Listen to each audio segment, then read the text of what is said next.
लद्दाख की वादियों में इस वक्त सिर्फ ठंडी हवाएं नहीं बह रही हैं, वहां का माहौल आग और गुस्से से भी तप रहा है।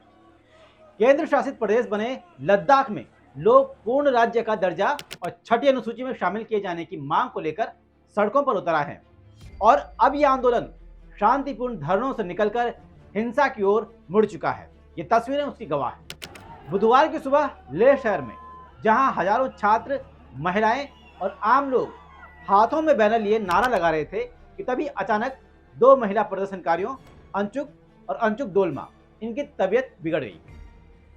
वे वहीं धरने पर बेहोश हो गई और अस्पताल उनको ले जाना पड़ा। बस यहीं से हालात बिगड़ने लगे क्योंकि इनकी बेहोशी के बाद भीड़ में बेचैनी बढ़ गई, गुस्सा उबाल मारने लगा और कुछ ही देर में पुलिस और प्रदर्शनकारियों के बीच पहले झड़प हुई और फिर पत्थरबाजी शुरू हो गई और फिर हालात बिगड़ गए। लोगों ने लेह हिल काउंसिल की बिल्डिंग पर हमला किया, सीआरपीएफ की गाड़ियों में आग लगा दी और यहां तक कि बीजेपी के कार्यालय को भी जला डाला। और लद्दाख के आंदोलन में ये पहली बार था जब हालात इतने हिंसक हुए। यहाँ पर जो 35 दिन के अनशन पे बैठे थे उनमें से 2 लोग अस्पताल में उन्हें ले जाना पड़ा बहुत गंभीर स्थिति में। इससे लोगों में बहुत रोष जागा और आज पूरे लेह में बंद की घोषणा की गई और फिर युवा पीढ़ी हजारों की संख्या में बाहर आ गए। कुछ लोग सोचते हैं कि ये हमारे समर्थक थे। मैं कहूँगा हमारे समर्थक से ज़्यादा, हालांकि समर्थक पूरा लद्दाख है इस मुद्दे पर लद्दाख के, मगर ये युवा पीढ़ी का बड़ास था, एक तरह का जेन ज़ी रेवोल्यूशन जो कि उनको सड़कों पे लाया। इस आंदोलन की सबसे बड़ी ताकत है महिलाएं और युवा, यानी कि जेन जी। स्कूल कॉलेज के छात्र कक्षाएं छोड़कर सड़कों पर हैं, नारे लगा रहे हैं। महिलाएं डटी हुई हैं और कह रही हैं ये सिर्फ राजनीतिक लड़ाई नहीं, ये हमारी आने वाली पीढ़ियों की सुरक्षा की लड़ाई है।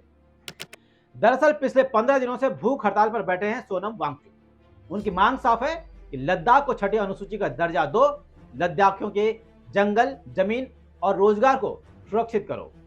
सोनम वांगचुक वही पर्यावरणविद और शिक्षक हैं जिन्हें पूरी दुनिया 3 इडियट फिल्म के फुंगसुक वांगडू की प्रेरणा मानती है। वांगचुक ने चेतावनी दी थी अगर केंद्र सरकार ने वादा पूरा नहीं किया तो लद्दाख के लोग सड़कों पर उतरेंगे। और लगता है सरकार ने उस चेतावनी को एक कान से सुना और दूसरे से निकाल दिया, जिसका नतीजा आप तस्वीरों में देख सकते हैं। आपको याद होगा 5 अगस्त 2019, इस दिन जब अनुच्छेद 370 हटाया गया था तो जम्मू कश्मीर 2 हिस्सों में बंट गया था, जम्मू कश्मीर और लद्दाख। लद्दाखियों को उस वक्त बेहद खुशी हुई थी कि उन्हें अलग पहचान मिली, लेकिन उनकी खुशी अधूरी रह गई क्योंकि न तो उनको विधानसभा मिली, न ही पूर्ण राज्य का दर्जा। आज यही अधूरापन गुस्से में बदल गया है। प्रदर्शनकारियों की 4 बड़ी मांगे हैं कि लद्दाख को पूर्ण राज्य का दर्जा मिले, छठी अनुसूची में राज्यों को शामिल किया जाए ताकि जनजातीय समाज को संवैधानिक सुरक्षा मिले, युवाओं के लिए नौकरी और शिक्षा में आरक्षण सुनिश्चित किया जाए और पर्यावरण और संस्कृति की रक्षा के लिए विशेष कानून बनाए जाए। सिर्फ लेह ही नहीं, कारगिल भी अब इस आंदोलन की आवाज बन चुका है। आंदोलन समिति के नेता सज्जाद करगिल ने ऐलान किया है कि कारगिल पूरी तरह से बंद रहेगा। ये संदेश दिल्ली तक पहुंचाना है कि अब लद्दाख और इंतजार नहीं करेगा। वैसे इस मामले पर केंद्र सरकार अपनी पैनी नजरें गड़ाए हुए है और केंद्र सरकार ने इस मामले पर 6 अक्टूबर को निर्णय की तारीख तय की थी, लेकिन प्रदर्शनकारियों का कहना है कि हम और इंतजार नहीं करेंगे। लद्दाख के लोग तत्काल समाधान चाहते हैं। फिलहाल लेह शहर की सड़कों पर सुरक्षा बलों की तैनाती बढ़ा दी गई है। संवेदनशील इलाकों के बाहर कंटीले तार और हर कोने पर पुलिस मौजूद है। लेकिन सवाल यह है कि क्या सिर्फ सुरक्षा बलों से लद्दाख की आग शांत हो पाएगी? क्योंकि ये बाहर की आग नहीं, ये अंदर की आग है, ये राज्य के लोगों की आग है, उनकी आवाज, या फिर लोगों की आवाज को सुनकर ही समाधान निकलेगा। मैं अपील करता हूं लद्दाख के युवा पीढ़ी से कि वो जो भी हो इस रास्ते पर न चलें, हिंसा के रास्ते पर। ये मेरे 5 साल के कोशिशों को नाकाम कर देता है। अगर हम इतने सालों से अनशन कर रहे हैं, शांति से पदयात्रा कर रहे हैं और फिर अंत में अगर हिंसा कर बैठे तो ये हमारा रास्ता नहीं है।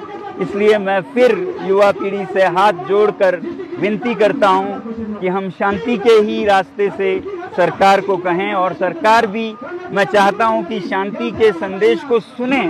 जब वो शांति को अनसुनी कर दें, 1 बार अनशन, 2 बार अनशन, 5 बार तक अनशन करे कोई, ले से दिल्ली तक पैदल चले आए शांति से, और उसका भी कोई अनसुना कर दे, तो फिर इस तरह के हालात आते हैं।